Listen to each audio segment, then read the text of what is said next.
you.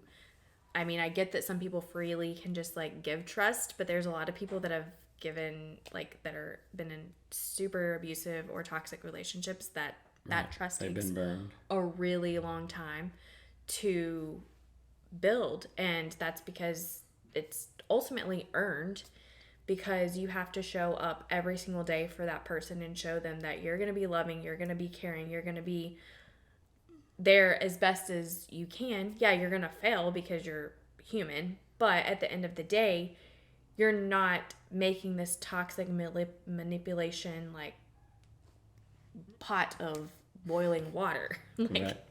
you know. Yeah. Yeah. And I think it's key to be able to know, like, as we put this podcast out, I know that there's people that are coming from all walks of life and all relationships, of just like understanding like that trust that you want to have with that other person, it needs to be something that they earn.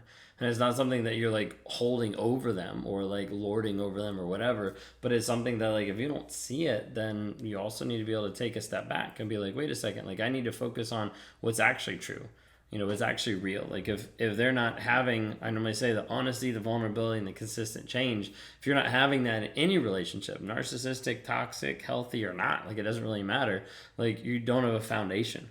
And I think that's the thing that like we were missing a lot of times, is like the foundation that you thought was being built was typically built on a bed of lies that I'd created. And as a result, there was times that you felt that we were okay, just disconnected, or communication issues when we weren't okay, but I had led you on to believe that because of the lies that I'd put as like the base foundation of our relationship. Yeah, I agree. But yeah.